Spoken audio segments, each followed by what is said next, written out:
Hello and welcome. I'm Leigh-Ann Gerrans and you're watching W News, broadcasting live from the Al Arabiya studios. These are our top stories.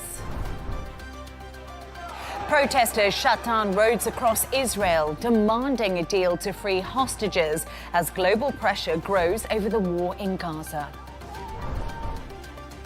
Meanwhile, Reform UK leader Nigel Farage unveils sweeping deportation plans challenging international law and putting pressure on Starmer's government. Plus, India braces for an additional 25% US tariff while turning to China and Russia to soften the blow.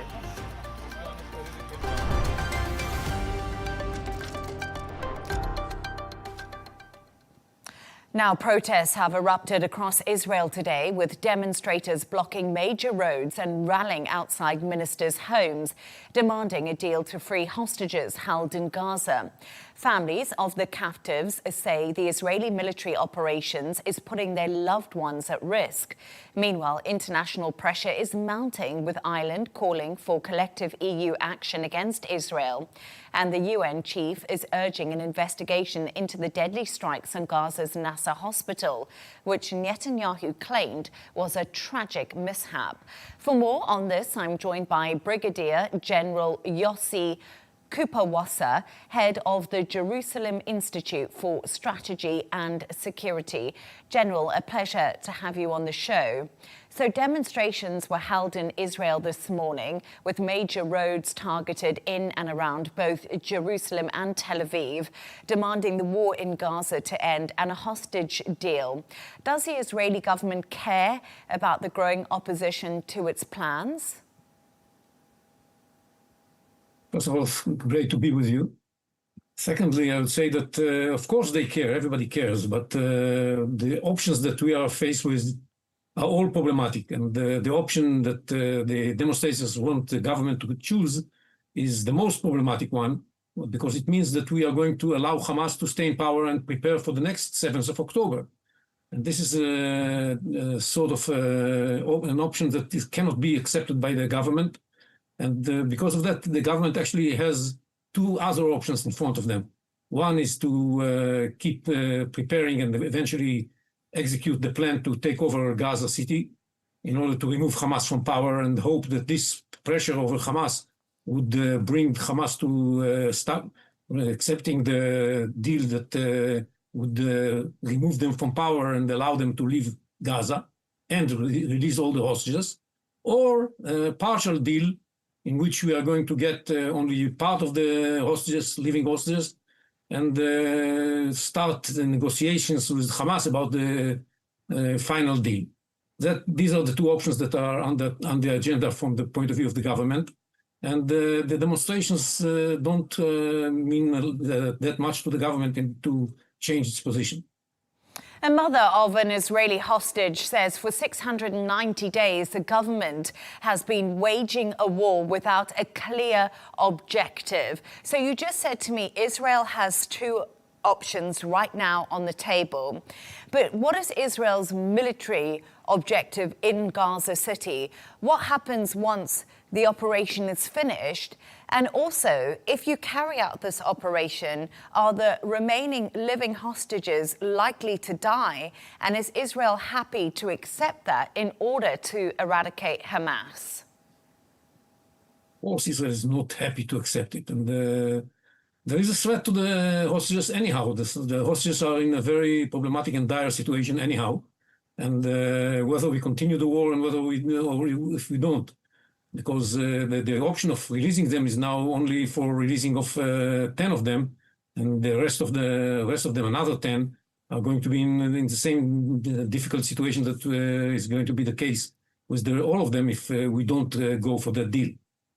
The military goal is very clear: to remove Hamas from power and to make sure that the hostages are released in the context of a deal that would be done in order to allow Hamas to rescue themselves and move to another country and do it safely while releasing all the hostages. That's the deal that Israel is ready to make, because Israel understands that leaving Hamas in power in Gaza after what they did on 7th of October is is totally unacceptable. And I think, by the way, that this is also the position of the international community, and even the Arab states are in favor of removing Hamas from power. Now, if Hamas would volunteer to remove themselves from power without a military operation, that would be for the better for everybody. This is going to enable the Palestinians living in Gaza, to enable Hamas, and enable the Israelis, and enable the hostages to avoid the dangers of a military operation. But Hamas refuses to do that. And that leaves us with those two options that I mentioned before. But, General, a lot of countries will be in favor of Hamas leaving power inside of Gaza. But the reality is the operations that you carry out are going to affect millions of people. Gaza City is highly populated. Millions of people live there. These people have already been displaced. We know 62,000 people have already died in this war on Hamas. What is the plan for those people, 62,000 people? And the UN and other world bodies said there's a famine now in Gaza City. Is Israel concerned about the lives of those people? First of all, those numbers are questionable. I would say that these are Hamas numbers, and they include a lot of terrorists that were killed as well. This is not all civilians. Most of them are, or many of them are terrorists. I don't know if most, but definitely many of them are terrorists that were killed during the war. And same with famine. There are problems in Gaza, of course, but there's no famine. And you can look at the situation. It's of course not any.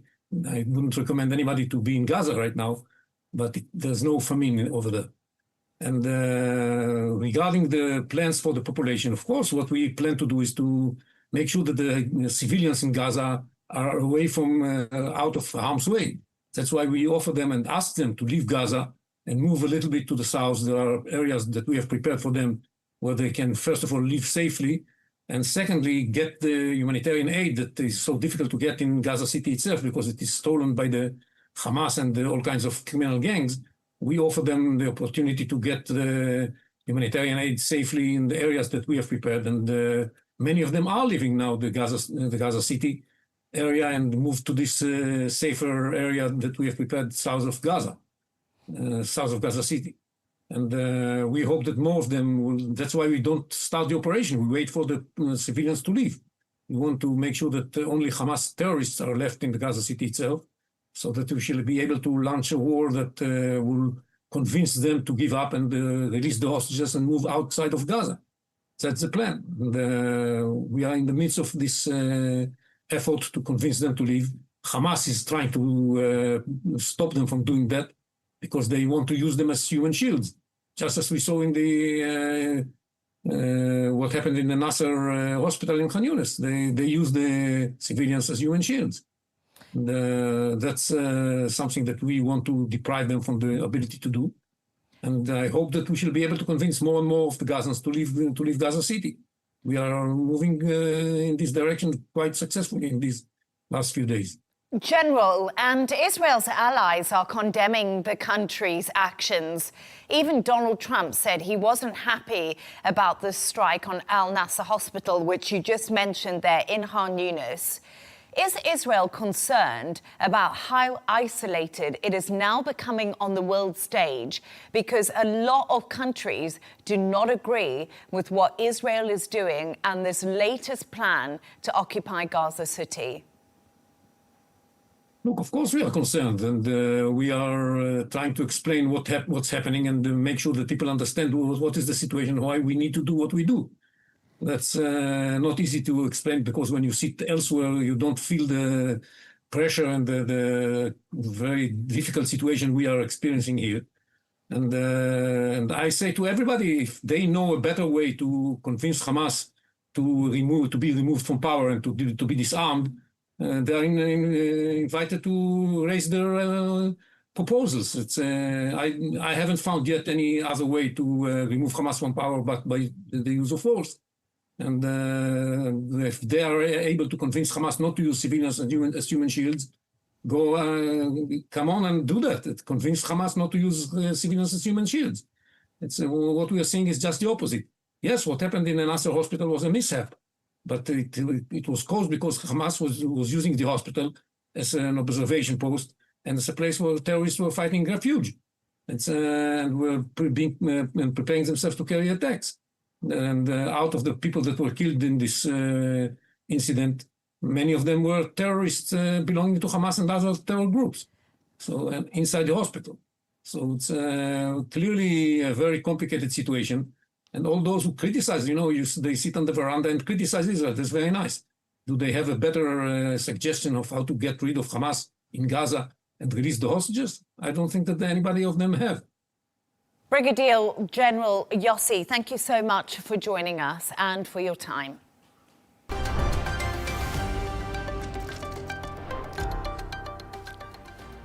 Let's take a look at some of the other stories making the headlines today. A manhunt is underway in Australia after a shooting left 2 police officers dead. The officers were part of a team of 10 who were carrying out a search warrant in Victoria State when the shooting occurred. Authorities say the suspect is heavily armed and considered extremely dangerous. Australia has expelled Iran's ambassador and is accusing Tehran of being behind anti-Semitic attacks in Sydney and also Melbourne. Prime Minister Albanese called the acts dangerous aggression, while Iran denied the claims and warned of retaliation.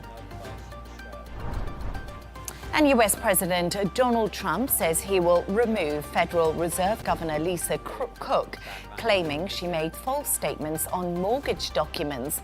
Cook has fired back at Trump, refusing to resign, saying Trump has no authority to fire her.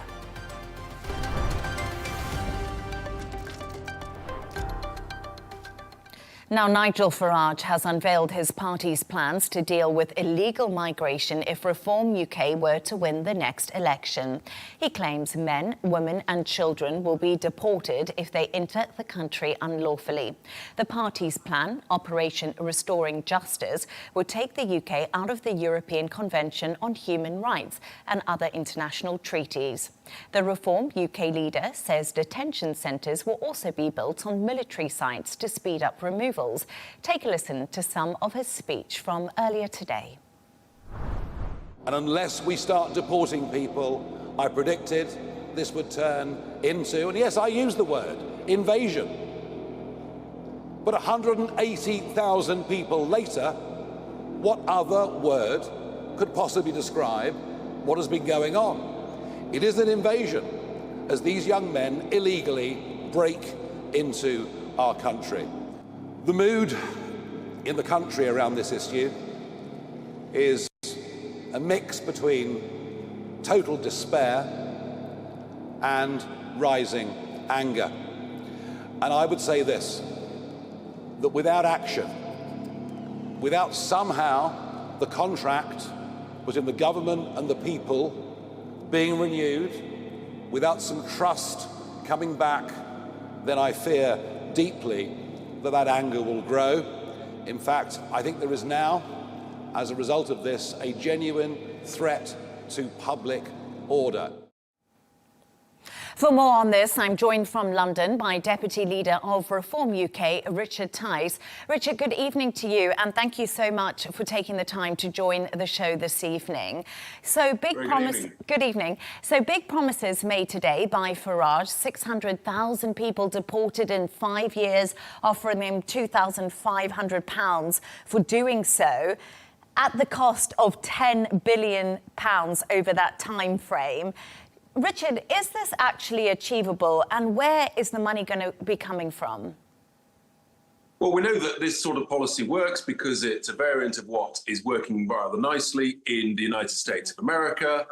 And actually, over a 5-year period, we will save billions of pounds, because whilst the cost of doing this is 10 billion, actually 7 or 8 billion at least is being spent every year dealing with the illegal migrant crisis. It is a crisis in the United Kingdom. And by leaving the European Convention on Human Rights, by scrapping our own Human Rights Act and derogating from other international treaties, so that what we do, we've got to stop the human rights lawyers who at the moment have been frustrating all attempts to remove people who are in the country illegally. And the definition of a sovereign independent nation is one that has strong borders, that knows who's coming in and who's going out. And at the moment, in the United Kingdom, frankly, we've got no idea. And we've got probably, give or take, we don't really know, 1 million people in the United Kingdom illegally, working, suppressing British wages, consuming our housing and our public services, and regrettably, in some cases, carrying out criminal activity. And this is an emergency, and it requires extraordinary emergency powers to deal with it. And the reason we're leading in all the national polls is the British people trust Nigel Farage and Reform UK to get this difficult job done.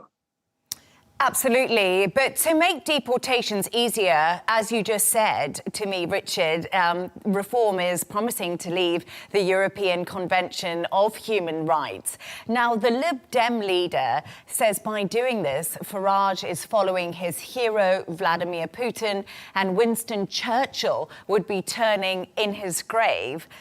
Does he have a point here at all? Ludicrous statements by an irrelevant politician in the United Kingdom. So Winston Churchill, he actually defended our borders during the Second World War. He prevented an invasion, and the Tory and Labour politicians who've been running the country in recent years, they've allowed this invasion to start and then continue and indeed grow. So Winston Churchill would be proud of a leader that is brave, that is strong, and protects our sovereignty and our citizens. And that's what we're going to do. And if the Labour government is so terrified of reform that they actually adopt our plans in the intervening years, then that's a good thing too. And we would congratulate them if they adopt our plans, copy our plans, and actually stop this invasion. And that's what it is. And I know it's uncomfortable for people to hear that sort of language, but we face an emergency, and we cannot keep writing checks of £7 to £10 billion a year with threats to women and children in and around the areas where we've got these migrant hotels. And we do risk, we do regrettably risk public disorder unless this crisis is dealt with.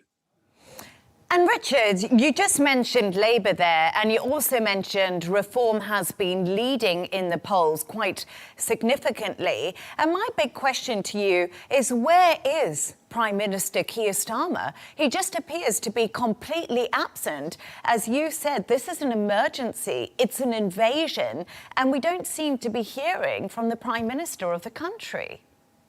Well, that's because he doesn't want to talk about this critical issue. He's out of touch with the British people. He's much more comfortable dealing on the global stage with his friends who like international treaties, friends from the legal community, making lots of money out of advising international countries and things. He's not comfortable actually in the pubs and clubs around the United Kingdom talking to real people who set their alarm clock at 5 or 6 o'clock in the morning, who get up and go to work and are raging furious at our taxes being spent on these illegal migrants who are being put up in nice hotels. They're being fed, they're being watered, they're being given healthcare and dental care that we, the British citizens, can't get.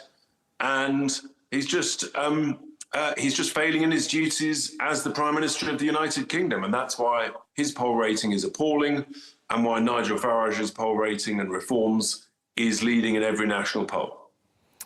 And it's really interesting because we're going to talk a little bit about the language surrounding Nigel Farage today, Richard, because it was particularly powerful. Like you just said to me, it's an invasion, it's uncomfortable. And there's real fear that this extreme rhetoric around illegal immigration has become normalised. Could a speech today make protests like we've seen over the weekend and the last few weeks actually worse? Is Nigel Farage and Reform stoking a fire for their own political gain and their own poll rating? Sometimes the truth hurts, and sometimes the truth is uncomfortable, but much better to tell the truth as it is because then actually you allow voters to say, yes, here is a political party that I can vote for in the upcoming elections that understands my concerns. And actually, I think it's the opposite. I think by discussing the difficult stuff as opposed to trying to sort of brush it under the carpet, it makes it easier to say to people, protest can only be lawful, it can only be peaceful in a country like the United Kingdom, and we understand the concerns of the people, and we're saying, actually, we hear you and we will act accordingly. And if the Conservatives and the Labour Party had done their job properly in recent years, then there wouldn't be the need for our plans and proposals. But they failed in their task to protect our borders, to protect our sovereignty, and it's left to Reform UK to do the difficult stuff. And Richard, you know, obviously Reform UK are not in power. So this speech has come out and these plans, but we are still years away from a general election. So I think the big question is, what happens if nothing changes and Labour doesn't get a grip on this and public disorder is something that you're raising the alarm on? You know, what's next really for the UK? Well, we've got elections next May, what we call local council elections. We've got elections in Wales and Scotland. So that is the next outlet where we're saying to voters, if you want change, you've got to vote for it. If you want reform, you've got to vote reform. And so do that. Let us run more councils. Let us run Wales and Scotland. And then we can prove the point that we can run things, we can get stuff done, we can save money on wasteful government spending and wasteful council spending, and in a sense, prove ourselves. And there's nothing better than the proof in the pudding. We all come from the world of business. We understand how to get things done, to make things happen. And when you make plans like this and you start to implement them, what you do is you monitor them, you see what's working. If something's not quite working, you adapt, you tweak it, you adjust it. What you don't try and do is cover stuff up, and that's what politicians have done in this country for too long, and we're going to change that. Richard Tice, thank you so much for joining us, taking the time and bringing your insights and analysis. Once again, thank you.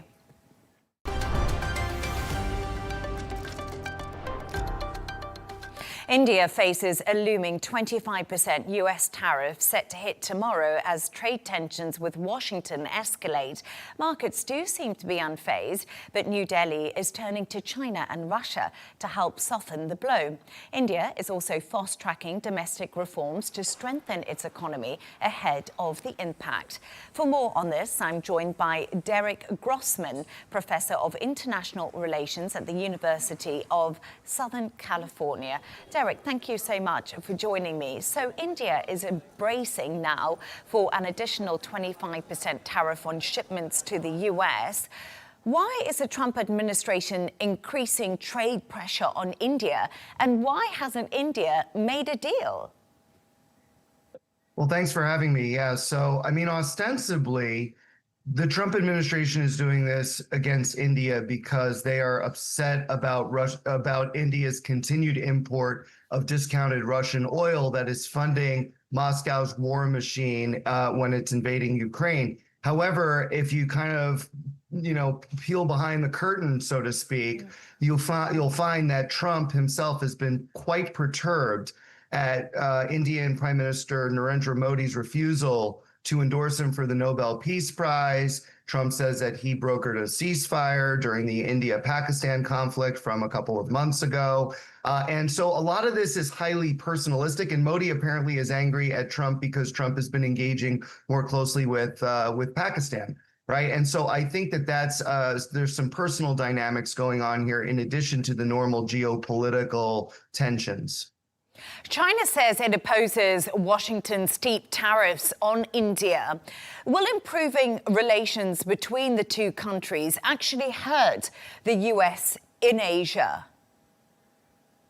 So I think everyone's got to take a deep breath on this. There's been actually a lot of breathless reporting about how China and India are becoming closer And it is true to some extent since October when they determined how to deal with their land border dispute. Back in 2020, China did a limited land border incursion into Indian-held territory, and they only figured out how to resolve that back in October. And since then, there have been some fairly high-level meetings. For example, the Indian External Affairs Minister S. Jaishankar has met with Xi Jinping, the Chinese leader Xi Jinping. And then, of course, you have Modi going to China next month for the Shanghai Cooperation Organization Summit, and presumably he'll meet Xi there as well. So there's a lot of talk about how things are getting better in the India-China relationship, but I would pump the brakes quite a bit on that because there's still a lot of deep mutual suspicions. I mean, we just saw reporting last week about how China is upset that India is not in a full-throated way endorsing China's one China principle in terms of Taiwan being a part of China from Beijing's perspective. But I will say this, the Trump administration's actions with tariffs against India are certainly hastening the cooperation and the friendliness between India and China. And that's definitely something to keep vigilance over. And Derek, let's just drill down a little bit more into next week when Chinese President Xi Jinping will welcome both Vladimir Putin and Narendra Modi to China. Will this powerful show by BRICS members nations actually concern President Donald Trump? Because, you know, we see the tariffs and things are moving a little bit quicker in regards to these relationships. But do you think it is a worrying place for the world to be in? And will the president be thinking of this? Well, President Trump is on the record as saying that he is no fan of BRICS, and that if BRICS tries to de-dollarize the global economy, that there would be consequences for BRICS. There's really no sign that BRICS is planning to do that. But what BRICS is, in essence, is, major developing economies, plus, Russia, of course, I guess, right? Not as much of a developing economy. And I think you could probably make that argument for China as well. But there are, India, South Africa, there's many Southeast Asian countries and Middle Eastern countries that have now become either full members or observers of BRICS, right? And so this makes up approximately a third of to a half of the global GDP. And BRICS, in a sense, is kind of channeling the global South non-aligned strategic position that it will not choose between the U.S. and China as great power competition between those countries continues to escalate. And I think there's a lot that India gets out of being a part of BRICS to, have other options, essentially, if things don't work out with the United States as planned. And of course, right now they're not, right? And Russia continues to have an outlet with both China and India and with other developing countries. So there's a lot of reasons why BRICS is probably going to continue apace. And, if you had asked just a couple of years ago, what's the deal with BRICS, most people would have said, there doesn't seem to be much energy in it. Maybe it's actually falling apart quietly. But now, with the Trump administration in power in the United States, it seems much more likely that the BRICS is going to continue to put its arms around each other to deal with the negative impact of Trump's tariffs and anything else that may come from the United States. Yeah, brilliant analysis. Very true. I think a lot of us did think BRICS had lost a lot of energy. But just finally, Derek, before I let you go, India has tested a nuclear-capable missile ahead of Narendra Modi's visit to China. And my big question here is New Delhi signaling before the highest level talks with China? Should we be concerned that they both nuclear countries? So I think we should definitely be concerned that they're both nuclear countries. In fact, when India first showed that it had a nuclear weapons capability back in 1998, they pointed to China, not Pakistan, as the chief threat.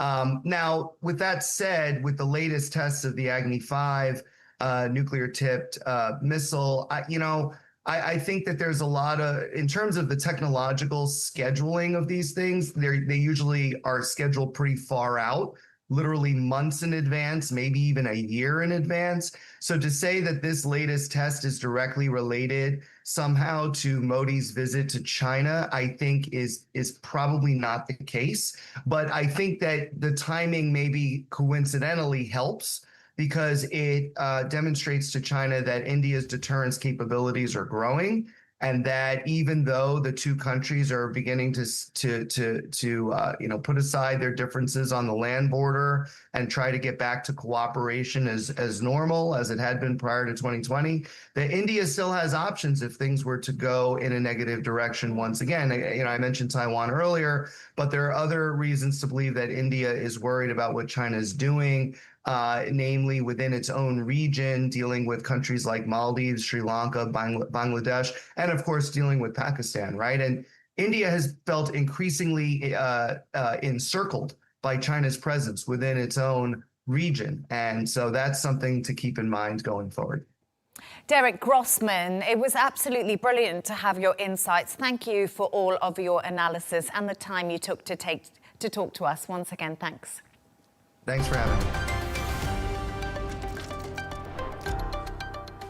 Now, Donald Trump has threatened tariffs and export restrictions on countries targeting US tech giants like Google and Apple. The warning puts pressure on the UK and EU countries, including France, Italy and Spain, while Canada has already scrapped its digital services tax. Trump also singled out China over rare earth magnets, raising tensions amid a fragile US-China trade truce. So I'd just like to say, for more on this, I'm joined from Delaware by former Trump state campaign chair, Rob Artlett. Rob, thank you so much for joining us. So before we get into tariffs, right now we're hearing about President Donald Trump apparently sacking the Fed governor, Lisa Cook. She's refusing to step down. What is happening here? Has Lisa Cook now left the Fed? Yeah, it's a great question, and always a pleasure to be with you and your audience. And look, the bottom line is that President Trump is focused on doing what he can to empower the consumer here in America. And if that means lowering interest rates and doing various things economically to empower the affordability for the American people, that's what he wants to do. Sometimes it's not always, lawful, or I don't mean necessarily illegal, but he may not have the authority to do just that, right? So, but he's basically putting a shot across the bow and letting them know, focus on doing what they can, what needs to be done to empower the economic engine that the American consumer brings, both here in America and around the world. So I would say, why not? Why not President Trump having the ability to encourage these folks to do the right thing? And in his mind, yes, there is some separation from a legal viewpoint, but I say he's got the bully pulpit, as it is said. He's got a really big, powerful microphone, and he's letting everybody know here in America and around the world that he is going to continue to focus on, quote unquote, making America great again and making the American consumer affordable again. So I welcome these conversations because at the end of the day, it's going to empower the American consumer. And I think that's where his best interest is, and that's where his heart lies, in my opinion. Okay, Rob, but you didn't answer my question. Has he fired Lisa Cook, and will she leave the Fed? And is he even able to do this? What is the exact... We're hearing all different reports, but has Lisa Cook left the Fed, yes or no? The answer to that is no. As of this reporting, as of this moment, I'm not aware of that. As a matter of fact, it is stated that she is not going to step down. Does he have the authority to fire her? We shall see. There is certainly a lot of opinions as it relates to that. But I think really what he's after is just a solution to bring down the inflation, continue to bring it down, make America consumer things more affordable, interest rates, housing, everything across the board, just more affordable for the consumer.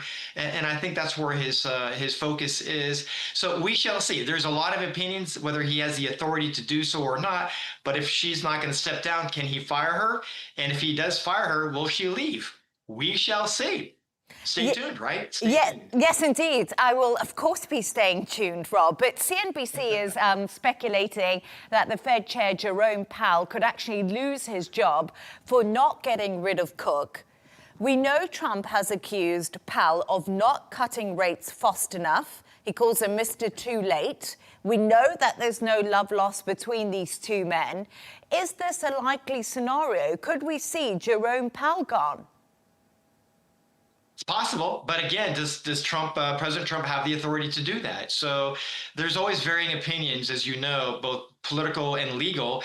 But I think that, again, President Trump he's frustrated, and I think he's frustrated because in my mind, he really doesn't have the authority, even though he's trying to convey the authority. So, around the world, many other economic countries have reduced their interest rates, and America is behind the curve on that. And he's very frustrated why the Fed is not doing just that, lowering the interest rates, making mortgages, making consumer borrowing more affordable for the consumer to spend more. And I think that's what President Trump wants by doing so. So again, there's varying opinions on it.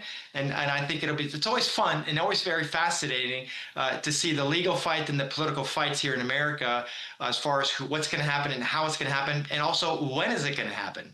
Yeah, absolutely. But let's talk a little bit about tariffs, because I find it interesting that Donald Trump is thinking about the American people and wanting to bring prices down. And this is his big issue with the Fed, not cutting interest rates. But a lot of the reason the Fed isn't doing this is because of tariffs and because of the uncertainty in the economy.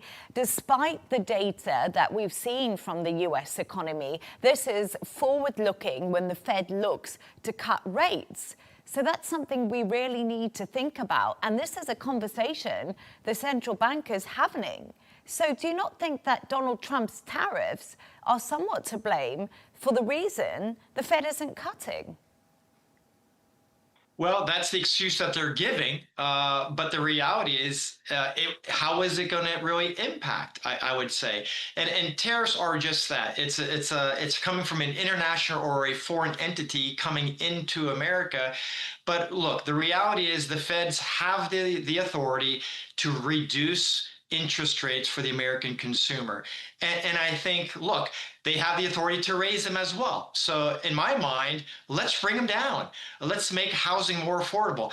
On a personal note, my son, who's actually in the military, who's deployed currently, internationally speaking, he just reached out to me just yesterday to say, Dad, I want to buy a home when I get back from my deployment. And so we're having that very conversation for him, as it relates to these interest rates. And, what I also do for a living outside of this, for you and your network and others, I actually am a real estate broker. So I actually live this day by day, week by week, and month by month for my own clients, personal clients. So it matters when you bring down those interest rates. More people have the affordability to purchase a home and live the American dream. So look, the Feds can use any excuse they want, but more Americans, it's very difficult for them to afford a home, both purchasing as well as renting. And the Feds have the authority to adjust these rates and make it more affordable for the consumer. So they should, in my opinion, and if the tariffs create a negative impact, then they can raise the rates, correct? Just as much as they can lower them. So, Rob, it's really good to know that you can talk to me about Donald Trump and you could possibly also sell me a house one day. I absolutely love that knowledge on you. I wasn't aware. Rob Artlett, always brilliant to talk to you. Thank you so much. My pleasure, as always.